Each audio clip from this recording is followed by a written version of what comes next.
সকালবেলা ঘুম থেকে উঠলাম আর উঠে এই যে বাইরে বেরিয়েছি। আর আমার ছেলে এই যে ঘর ঝাড় দিচ্ছে, কেননা ওকে দিয়েই সকালবেলার টুকটাক যে কাজকর্মগুলো সেগুলো ওকে দিয়ে করাই। ঘর ঝাড় দিয়ে দেয়, বিছানাটা তোলে, বাসনপত্র যেগুলো থাকে সেগুলো মেজে ঘষে দেয়, আর জল টল সব কিছু এনে গুছিয়ে দেয়। তারপরে আমি ওদের জন্য রান্না করে তারপরে আমার জন্য আমি যেটা করার সেটা নিয়ম কাজ করি। যেদিন মালসা পোড়ানো, মালসা বলতে কি গামলাই করে রান্না করার যেদিন সেদিন রান্না করি, আর যেদিন করার নয় সেদিন ফল টল সাবু ঠাবু খেয়ে কাটাই। যেমন গতকালকে সাবু খেয়ে কাটাতে হয়েছে।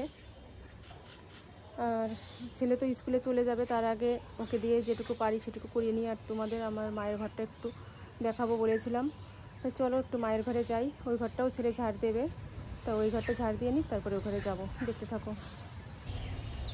মায়ের ঘরে এসেছি আর আমার ছেলে যে মায়ের ঘরটাও ঝাড় দিচ্ছে।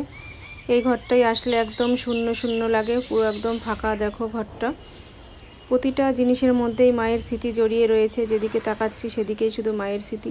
খুব কষ্ট লাগছে। এই চৌকিতে আমার মা শুয়ে থাকতো, কিন্তু কিছুদিন হয়েছে মা এই বিছানায় শুতো না, বারান্দায় শুয়ে থাকতো। আর এই যে দাদা শুয়েছিল, দাদা এখন উঠে গেল, সবাই মিলে স্নান করতে যাবে।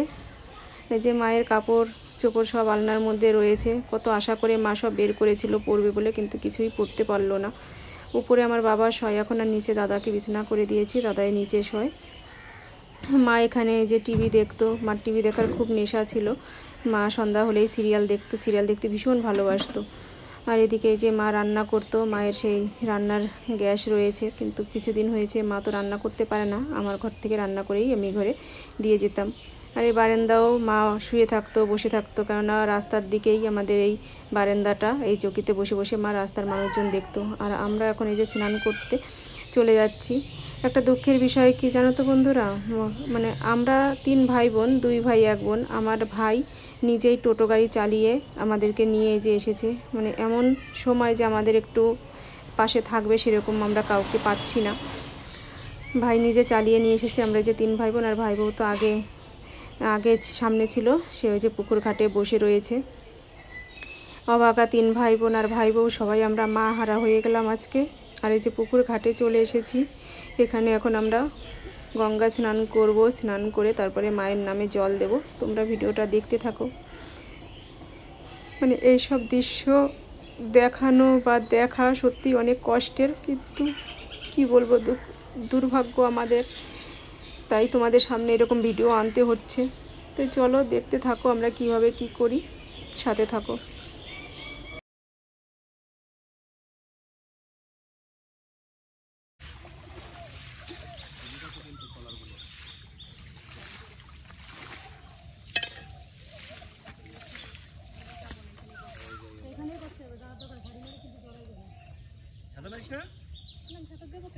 নামিস না, সাঁতার না পারলে আরেকটা সিঁড়ি আছে।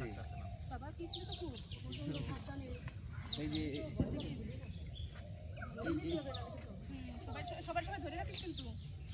তার আগে ধুয়ে মেয়ে তুই এদিকে বসি না, এদিকে বসি না, আগে আমার ওইখানে বয় আগে, আমাদের একটু লেট হবে না, জায়গায় বসে থাকবে নাকি?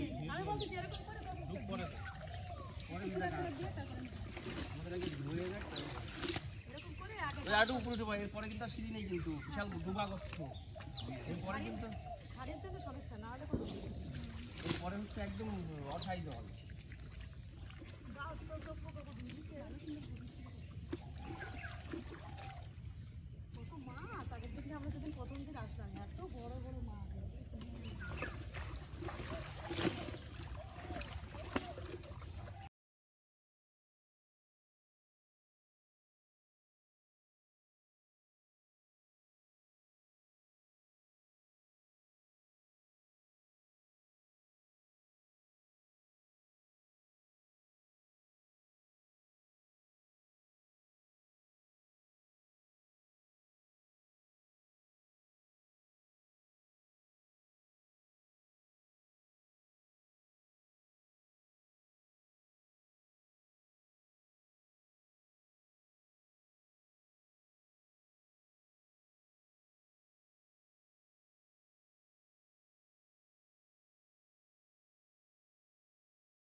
গঙ্গার থেকে স্নান করে এসে মায়ের চরণে যে জল দেব আমরা সবাই। প্রথমে তো দাদা জল দেবে, কেননা বড়দা প্রথমে জল দেবে, তারপরে ভাই দেবে, ভাইয়ের পরে ভাই বউ, তারপরে আমি দেব।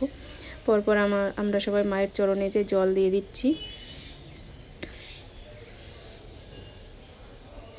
কেননা আমি আগে 2 দিন দিতে পারিনি, আমার একটু অসুবিধা ছিল, এর জন্য আমি এমনি গঙ্গায় স্নান করে হাত দিয়ে যে জল সেটা দিয়েছি মায়ের চরণে। আজকেই প্রথম আমি জল দেব।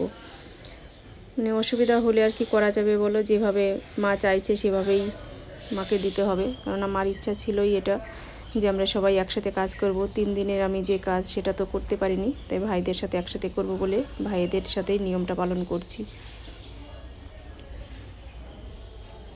আর মায়ের কাছে আশীর্বাদ চেয়ে নিচ্ছি যেন মা আমাদের ভালো রাখে। মাকে জল দান করেছি, তারপর ভিজে কাপড়ে নিজের জন্য তো একটু আতপ চালের ভাত রান্না করতে হয়েছে, সেটা করে খেয়েছি। আর ছেলে স্কুলে চলে গেছে, ও আজকে কিছু খেয়ে যেতে পারেনি, কেননা করে দিতে পারিনি, এর জন্য আরও লেট হয়ে যাচ্ছে। আর বাড়ির জন্য রান্না করেছি, মটর ডাল সিদ্ধ করেছি, আলু ভাজা করেছি আর ভাত করেছি। এটা করেছি বাড়ির জন্য। প্রথমে আমারটা করে নিয়ে খেয়ে নিয়ে তারপরে ভিজে কাপড় গায়ে শুকিয়ে তারপরে ওটা করেছি। এখানে যে কিছু ফল রয়েছে, এখান থেকে 2-1টা ফল কাটবো, ফল এখন নেব। আর এখানে সাবু ভিজিয়ে রেখেছি, এই সাবুটা এখন মাখাবো। তো চলো, এরকম করেই তো দিনগুলো কাটাচ্ছি। আজকে 7 দিন হয়েছে। আর আমার মা কিভাবে মারা গিয়েছে, সেদিনের প্রতিটা মুহূর্ত আমি কিভাবে কাটিয়েছি, মা আমার সঙ্গে কীরকমভাবে কথা বলেছে, কি বলেছে, সব কিছুই তোমাদের একটা ভিডিওতে দেব। কিন্তু এখন আমি সেভাবে বসতে পারছি না, সেভাবে ভিডিও করতে পারছি না, তোমরা দেখতেই পারছো। ভিডিও মাঝে মাঝে বাদ পড়ে যাচ্ছে, কিন্তু কিছু করার নেই, সেরকম মানসিকতা নেই ভিডিও করার। তবুও কিছু একটু না করলে তোমরা জানতেই বা পারবে কি করে, এর জন্যই এটুকু করা। একটা ভিডিও করব বসে, সেটা হয়তো কাজ বেরিয়ে যাওয়ার পরেও হতে পারে, কিংবা এর মধ্যেও হতে পারে, সেটা বলতে পারছি না। তবে তোমাদের সব কিছু জানাবো। আমার মা কিভাবে মারা গিয়েছে, আমার মা কি বলে গিয়েছে আমাকে, সব কিছু তোমাদের সাথে শেয়ার করব। কথা বলতে গেলেই মায়ের কথা মনে পড়লে চোখে জল চলে আসে, আর কিছু ভালো লাগে না। চলো আমার মায়ের একটা ফটো তোমাদের দেখাই। এই দেখো, এটা আমার মা আর বাবার ছবি। হয়তো আমরা তখন জন্ম নেইনি, তার আগেরই ছবি হবে হয়তো, জানি না। এই ছবিটা মা আমাকে দিয়ে গিয়েছে। মার মন সাড়া দিয়ে দিয়েছিল যে মা হয়তো আর থাকবে না, এর জন্য মা আমাকে বলেছে এই ফটোটা তোর কাছে রেখে দিস, যত্ন করে রাখবি। মায়ের এই ফটোটা প্রতিদিন সকালবেলা আমি ঘুম থেকে উঠেই দেখি, প্রণাম করি, মায়ের কাছ থেকে আশীর্বাদ নিয়ে এই দিনটা শুরু করি আমি।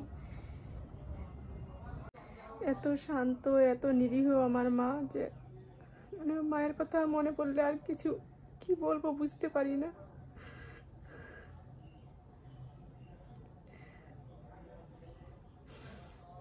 পরে আসছি আবার।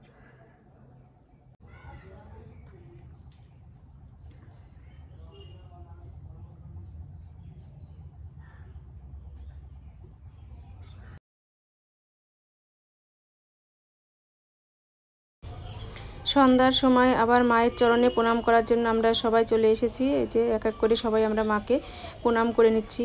আর তুলসী গাছের ওখানে যেই সরা ঘট বাঁধা হয়েছে, সেখানে তো সকালবেলা স্নান করে এসে জল দেওয়া হয়, চাল কলা দেওয়া হয়। চাল কলাটা তো আর আমি দিতে পারি না, ওটা ছেলেরা দেয়, মানে আমার ভাইয়েরা দেয়, ওটা আমি দেই না।